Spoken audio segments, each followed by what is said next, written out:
God bless you. 다시 인사하시죠. 미국의 어떤 교회 봤더니 15초인가요? 20초 정도? 저기 카운트다운 딱 시작하면 사람들이 다 일어나서 막 인사하고 다녀요. 우리도 한번 해볼까요? 이 의자가 잘 불편해서. 하나님에게는 시간은 없죠. 시간을 초월하고 계신 분이 하나님인데 어쨌든 근데 시간이라는 것을 하나님께서 만드셨죠. 그래서 창조와 함께 역사가 시작이 되었는데 하나님의 시간표에 우리가 잘 아는 이제 세 개의 수거가 있습니다. 그죠? 하나님이 지금까지 인도하셨다. 그게 이제 과거형으로 에베네세 우리는 알고 있습니다. 우리가 지난 성탄에 하나님이 지금 우리와 함께 하고 계시다. 그 임마누엘 하나님의 현재를 이제 얘기했습니다. 오늘 우리가 읽은 말씀, 여러분 하나님이 우리와 함께하는 그 미래, 에베네셀과 임마누엘의 미래를 다른 말로 여호와 이레라고 이제 얘기합니다. 예비하시는 하나님, 미리 앞서 가셔서 준비하시고 마련해 주시는 하나님, 그걸 이제 우리는 이제 신앙인의 한 세 시점으로 얘기를 하고 있습니다. 그런데 이 여호와 이레라고 알고 있는 이 장면은 어떻게 보면 대단히 슬프고 당황스럽고 인간으로서는 우리 각자에게는 참으로 이제 혹독한 그런 것처럼 이제 보이는 그 모습이 보입니다. 하나님께서 아브라함과 사라가 아이를 낳을 수 없는 상태에서 기적적으로 주신 아이가 이삭이죠. 그죠? 약속의 자손 이삭을 이제 얻었습니다. 얼마나 여러분 기쁘겠습니까? 바랄 수 없는 중에 바라고 하나님이 주신 그야말로 기적의 아이인데 아브라함이 그 청천벽력과 같은 소리를 들어요. 2절 말씀에 보면 하나님이 부르신 다음에 이렇게 얘기하죠. 여호와께서 이르시되 내 아들 내 사랑하는 독자 이삭을 데리고 모리아 땅으로 가서 내가 네게 일러준 한 산 거기서 그를 번제로 드리라. 하나님께서 주신 이 많이 걸리죠. 내가 사랑하는, 여러분 사랑하지 않은 건 아깝지 않잖아요. 그죠? 뭐 있든 없든 근데 사랑하는 여기서 여러분 걸리죠. 사랑한다라는 것은 빼앗길 수 없고 누구에게 양보할 수 없고 그럴 수 없는 건데 사랑하는, 그리고 또 하나 독자라는 것이 걸립니다. 뭐 부모님에게 자녀들이 2명이건 3명이건 사실은 숫자는 중요하지 않죠. 다 하나의 고유한 영혼인데 어쨌든 하나님께서 얘기하신 독자라고 얘기하신 이유는 하나님이 이 독자 이삭을 통해서 약속을 이어주겠다라고 하셨기 때문에 여기에 이제 걸립니다. 사랑하는 뿐만 아니라 독자라는 것이 이제 걸리죠. 그런데 하나님께서 뭐라고 하시는가? 그 아들을 번제로 드리라. 요 장면만 이걸 생각하고 여러분 바로 중간에 건너뛰어서 이제 16절 말씀 보면 우리가 읽지 않았던 이르시되 여호와께서 이르시기를 내가 나를 가리켜 맹세하노니 내가 이같이 행하여 내 아들 내 독자도 아끼지 아니하였은즉 내가 내게 큰 복을 주고 내 씨가 크게 번성하여 하늘의 별과 같고 바닷가의 모래와 같으리니 내 씨가 그 대적의 성문을 차지하리라.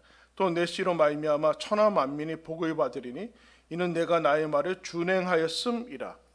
여러분 마치 드라마에서 편집해서 앞에 2절 보여주고 지금 16절 보여주면 그 중간에 어떻게 했던 거야? 야, 아들 바쳤네. 이 아브라함 노망 들었구나. 이렇게 된 거야. 바쳤네? 바치라고 해서 바치라는 하나님도 이상한데 가서 또 바쳤고 또 바쳤다고 좋아해서 복을 주시는 하나님이 등장을 하고 있어요. 여기서 여호와 이레라는 것이 나오거든요. 이게 과연 어떻게 될까? 이게 어떻게 이 사이를 이제 연결해 나가야 되는가? 우리의 상식적이고 이성적인 것은 하나님이 왜 이러시는가? 왜 하나님이 이런 일을 우리한테 요구하시는가? 사랑하는 독자를 어떻게 바치라는 건가? 어떻게 바치라는 건가? 라는 그런 이제 생각들이 들죠. 그래서 당장 이와 같은 말씀 들리면 이게 과연 하나님의 말씀을 제대로 들은 걸까? 하나님의 음성을 들은 걸까? 라는 생각이 들 정도로 그동안 내가 알아왔던 하나님과 이제 충돌이 일어나죠. 그 이해의 끝, 분명 하나님의 말씀인데 내가 그동안 가져왔던 신앙으로 쌓여졌던 그 경험의 안에는 이와 같은 것은 없는 거예요. 근데 하나님께서 그와 같은 것을 요구를 하고 있어요. 내 이해가 되지 않아 이게 뭘까라는 이해의 그 한계에 다다랐을 뿐만 아니라 신앙도 한계에 이제 다다른 거죠. 벽에 부딪혀서 끝에 이르는 거예요. 그때 우리는 거절하던가 아니면 뭐 이제 불안하고 두려움 속에 사로잡힐 수 있죠. 이거를 어떻게 해야 되는가? 근데 여러분 이것을 그냥 그 모습대로 보면 아브라함이 가장 사랑하는 독자 이삭을 상실하는 거예요. 상실. 내가 인생을 살아오면서 겪을 수 있는 가장 큰 고통을 하나 예를 들고 있는데 자녀를 먼저 떠나보는 이런 상실, 자녀와 이별하는 그런 상실들을 고통을 얘기를 하고 있습니다. 과연 여기에서 우리의 이제 경험들과 지금까지의 신앙들, 이성들, 내 세계관 안에서 과연 이걸 어떻게 할 것인가의 문제에 다다른 거예요. 아브라함은 내 아들을 바치고 난 다음에 펼쳐지는 인생은 아브라함의 생각과 상상 속에는 없거든요. 그리고 하나님도 어떻게 할지는 잘 몰라요. 그런 상황이 지금 있습니다. 어떻게 보면 절벽 끝으로 하나님께서 가라고 하는 거죠. 절벽 끝 다음에는 없는데 저기 가면 낭떠러지고 그런 거죠. 이스라엘 역사 가운데 가면은 하나님이 출애굽을 시켜서 어디로 데려갑니까? 홍해 앞에 데려가요. 길이 아니잖아요. 거기로 데려가는 거나 이제 동일한 그런 것을 이제 얘기를 하고 있습니다. 그런데 이 과정 중에 어떻게 하나의 이제 힌트를 보면은 아브라함이 이것을 어떻게 넘어가는가라고 할 때 12절 말씀 보면 하나님께서 이렇게 칭찬합니다. 12절 사자가 이르시되 그 아이에게 내 손을 대지 말라. 그에게 아무 일도 하지 말라. 내가 내 아들 내 독자까지도 내게 아끼지 아니하였으니 내가 이제야 내가 하나님을 경외하는 줄을 아노라. 아브라함은 과연 이 하나님께서 얘기하신 그 명령에 어떻게 하나님께 칭찬받을 정도로 이것을 바로 준행할 수 있었을까? 그 사이에는 뭐가 있었을까?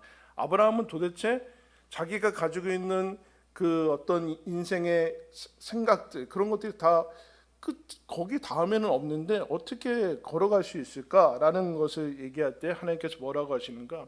네가 이제야 독자도 아끼지 아니하시니 네가 이제야 이놈을 이 지금 시작 부분이 아니잖아요. 아브라함을 부르실 때 하는 게 아닌데 마지막 부분에 경외한다라는 이런 얘기를 해주고 있어요. 그럼 어떻게 되는가? 뭐 보통 사람들은 다 이러면서 갔죠. 과연 이제 하나님을 그만 믿어야 되나? 이런 하나님을 믿을 필요가 있나?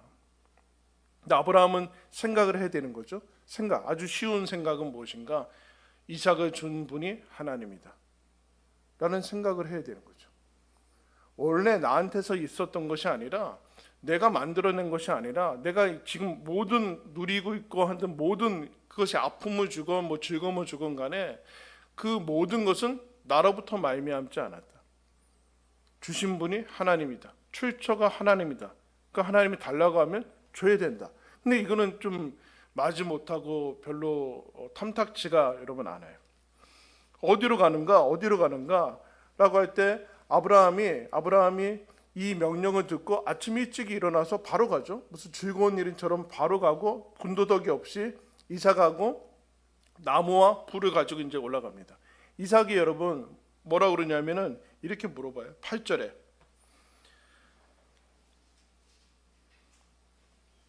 이삭이 7절에 이렇게 묻습니다. 아버지, 불과 나무는 있거니와 번제할 어린 양은 어디 있습니까? 아브라함이 너다 그러지 않았죠. 아브라함이 이르되 내 아들아 번제할 어린 양은 우리 한번 다 같이 읽겠습니다. 하나님이 자기를 위하여 친히 준비하시리라. 아브라함이 뭘 믿고 거기까지 갈 수 있었어요? 하나님이 준비하실 거다. 마련할 거다. 나는 모른다. 이런 거. 하나님이 너를 바치라고 하는 것은 내가 아는데 너를 바친 다음에 그 다음에는 나는 모른다. 그 다음에 연결되는 그거는 나는 낭떠러지까지 가는데 그 다음에 나는 길이 안 보이고 바다가 있고 하나님이 독자 아들을 바치라는 거기에 내 큰 상실과 어떻게 보면 절망과 슬픔과 포기하고 싶은 마음 그것밖에 없는데 근데 하나님이 거기서 뭔가 하신다고 하니까 간다. 지금 이런 얘기예요. 여러분 우리가 인생을 살면서 어떨 때가 제일 힘들어요? 힘들 때 드는 생각은 어떤 생각이 드는가? 이 지금 힘든 게 내 인생의 앞으로 전부라고 생각이 들 때 힘들어요. 그러면 삶을 포기하고 싶거든요. 왜냐하면 이 고통과 아픈 게 쭉 계속될 거라는 그런 착각을 가지게 돼요. 왜냐하면 지금 너무 힘드니까 이 힘든 게 없어질까 사라질까라는 생각이 그럴 틈이 없는 거죠. 무슨 얘기예요? 지금 내가 지금 겪고 있는 이런 일이 내 삶의 결론이라는 생각이 들 때 우리는 삶을 여러분 포기하고 싶어져요. 왜냐하면 그 아픈 내가 살아보질 않았거든요. 어떻게 될지 모르는데 지금까지 왔던 그 결론을 가지고 있으니까 소망이 없다라고 생각하는 거죠. 그리고 앞으로도 이 상태에서 계속 힘들고 더 힘들어질 거다라는 생각이 들 때 힘이 들어요. 그때 이제 난 끝났구나라는 생각이 되죠. 그리고 아브라함이 그런 거예요. 지금 하나님이 독자 이삭을 없애겠대요. 이제 내 인생 끝났구나. 자식이 없는 부모 인생에 무슨 의미가 있나? 내 인생이 끝났구나. 다음은 여러분 살아도 사는 게 아니죠. 그 얘기를 지금 하는 거예요. 살 수 없다라고는 생각이 돼요. 살 수 없다라는 생각이 되는 거예요. 상실과 내가 부딪히는 실패와 좌절과 그 앞에서 결국 더 나아가서 우리는 신앙인이니까 어디서 부딪히는가? 하나님의 약속이 내가 알고 있는 하나님과 아닌 것 같아요. 그래서 약속이 충돌하고 있어요. 아들로 예수 믿으면 복 받는다며요. 예수 믿으면 평안이 넘친다며요. 하나님 말할 수 없는 기쁨이 넘친다며요. 근데 우리의 현실은 그렇지 않은 것을 경험하게 됩니다. 그러면 돌아갈 수도 없고 여러 가지 어려운 점들을 겪게 되죠. 그때 하나님이 친히 준비하실 것이다. 그러면서 아브라함이 그 산까지 가요. 산까지. 그 산은 뭔가? 그래서 이 여호와 이레를 이렇게 설명하죠. 여호와의 산에서 준비되리라. 그 산은 뭘까요? 내가 그동안 가장 사랑했던 독자 이삭을 포기해야 되는 산이고 이별해야 되는 산이고 내 삶에서 그동안 내 거라고 생각했던 어떻게 보면 소유라고 생각했던 것들이 상실되어지는 가장 큰 아픔들을 겪어야 되는 그 산이에요. 근데 여러분 대부분의 사람들은 거기까지 잘 안 가려고 그래요. 왜요? 거기 가면 끝이니까 진짜 소망이 없으니까. 요거 피해 다니거든요. 근데 아브라함은 어떻게 했는가? 하나님이 주신 분이 하나님이니까 뭔가를 친히 준비하실 거다. 근데 그 다음은 모른다. 그래서 산까지 가는 거. 어디요? 낭떠러지까지 가는 거예요. 홍해 앞까지 가는 거예요. 홍해 앞까지. 벼랑 끝까지 가는 거고 닫힌 벽까지 지금 한번 가보자. 그래 가보자. 하나님이 여기서 어떻게 하는가? 그 하나님이 준비하신다라는 얘기는 그 얘기죠. 너가 끝이라고 생각한 거기서 내가 이어나갈 거다. 너는 지금 그 삶의 결론이 지금 내 삶의 의모양 요꼴로 결론이 나는구나. 그냥 보잘것 없구나라는 거기서 너가 전혀 상상이 되지 않는 생각과 그런 길들 속에서 내가 다음을 이어갈 거다. 연결해 나갈 거다. 바다를 열 거다. 낭떠러지에서 날아갈 것이다. 라는 그 얘기를 하는 건데 아브라함이 무엇이 펼쳐질지는 모르죠. 그 얘기를 지금 하는 거예요. 그러면서 하나님께서 아까 뭐라고 합니까? 네가 독자 이삭을 그러니까 가서 바로 이삭 잡으려고 하니까 하나님이 아브라함 2번 부르죠. 멈추라고 하고 네가 독자 이삭을 나에게 아끼지 아니하였으니 네가 나를 경외하는 줄을 알겠다. 여러분 무슨 소리일까요? 무슨 소리예요?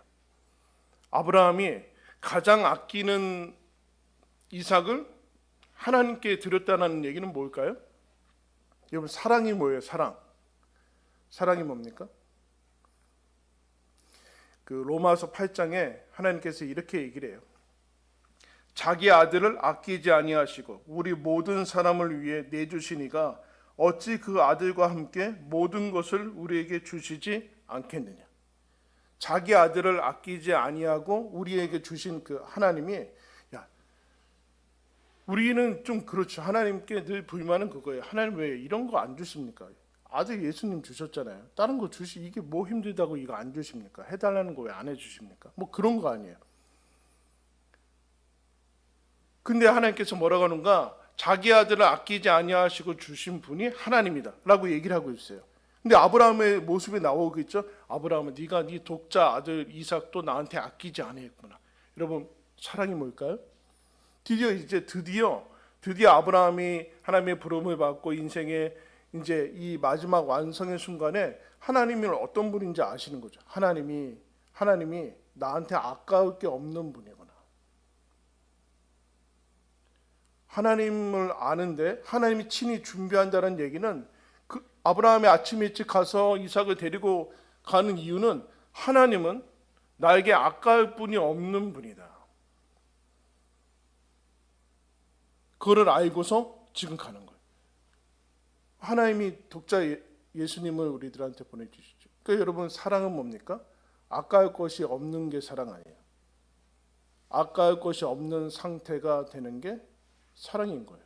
그게 이제 부딪혀서 여러분 사랑이 일어나는 거예요. 아까울 것이 없는 거. 우리에게 아까울 것이 없는 분, 그분이 내 아버지라는 것을 아니까 무슨 명령이 닥치든 간에 하나님 앞에 가는 모습들을 여러분 보게 돼요. 그때 산에 순양이 있죠. 여러분, 야산에 무슨 갑자기 양이 있어요.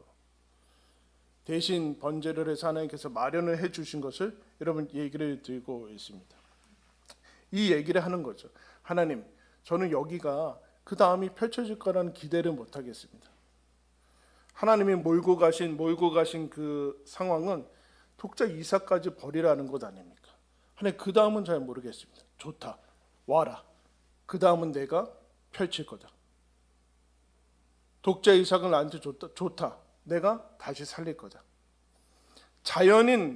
자연인으로서의 아들 이삭이 아니라 너가 나한테 아들을 바치면 나는 그 아들을 영원히 죽지 않은 부활의 몸으로 돌려줄 거다. 그 얘기를 하는 거예요. 여러분, 우리가 기독교에서 자살을 여러분 금하는 이유는 뭡니까? 여러 가지 이유가 있지만 자살은 아무 소망이 없다는 거예요.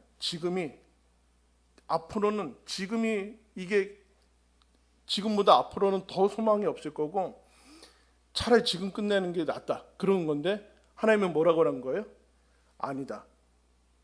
거기 산까지 가라. 그 절망까지 가서 거기가 끝이 아니게 내가 만들겠다. 이런 모든 인생은 다 죽으면서 끝납니다. 그렇죠? 저와 여러분이 모든 인생은 태어나서 죽음으로 끝날 거예요. 근데 여러분 너무 허무하잖아요.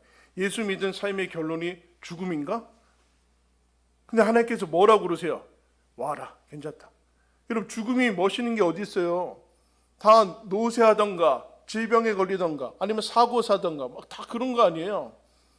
결국엔 다 사랑하는 사람과 헤어지고 아무리 부귀영화를 누려도 여러분 자기 몸 하나 간수하지 못하고 이렇게 허무하게 가는 건데 하나님이 뭐라고 합니까? 거기까지 와라. 너희들은 그 다음이 상상이 안 될지 모르지만 내가 거기에서 다음 것을 예비할 거다. 영생을 준비했고 하나님 나라를 준비했고 영광을 준비했다. 마찬가지로 너희들이 사는 그 평생의 인생 가운데 여기가 끝이고 절망하고 내 생각이 끝이고 그럴 때 하나님께서 하라고 하는 그 말씀을 쫓아가면 거기에서 내가 너희들의 삶을 더 이어질 수 있도록 준비할 거다. 헛된 삶이 아닐 거라고 생각을 할 거다. 하나님께서 오늘 그 얘기를 지금 하는 거예요. 고린도전서 2장 9절에 이렇게 얘기합니다. 하나님이 자기를 사랑하는 자들을 위해 예비하신 모든 것은 눈으로 보지 못하고 귀로 듣지 못하고 사람의 마음으로 생각하지 못해. 두렵고 불안과 앞으로 더 나을 수 있을까? 지금이 늘 어렵고 앞으로는 더 어려울 것 같고 불안하고 두렵고 하나님 믿는 것 가지고 될까? 라는 그런 생각들이 들 때 아브라함을 보면 하나님이 우리들한테 뭐라고 하시는가? 모든 것을 준비하는 하나님이 계시다. 하나님이 준비하신 인생이 너희들 그 가운데로 초대를 받았다. 초대를 받았다. 무슨 일이 닥치든 괜찮다. 거기서 내가 잃을 것은 잃고 연결할 것이고 막히면 열릴 것이고 바다를 부딪히면 바다를 가를 것이고 죽으면 부활시킬 거다. 하나님이 그 얘기를 하는 거예요. 그래서 여러분 여호와 이게 여호와 이래요. 걱정 말아라. 내가 모든 걸 위해서 널 준비했다. 그러니까 너는 여기까지 오면 된다. 같이 가면 된다. 여러분 2023년도 불안하기도 하고 어떻습니까? 불안하고 걱정도 되고 지금까지 살아왔던 것보다 더 좋을까라는 생각도 듭니다. 그때 여러분 하나님께서 우리들한테 얘기하세요. 내가 너희를 위해서 준비했다. 2023년도 하나님이 준비한 거다. 혹 어렵고 힘든 일들이 닥칠 때 괜찮다. 내가 그 다음에 거기서 연결되지 않은 것들을 연결시켜 놓을 것이다. 그러니까 한번 살아봐라. 괜찮다. 걸어가라. 인생의 마지막까지 하나님 믿고 걸어가라. 거기서 하나님이 손해보지 않고 소망이 없는 삶이 아니라 영광스러운 삶이 펼쳐지는 것을 경험하게 될 것이다. 라고 여러분 우리들한테 말씀해 주고 있습니다. 여러분 2023년도 하나님이 준비하셨습니다.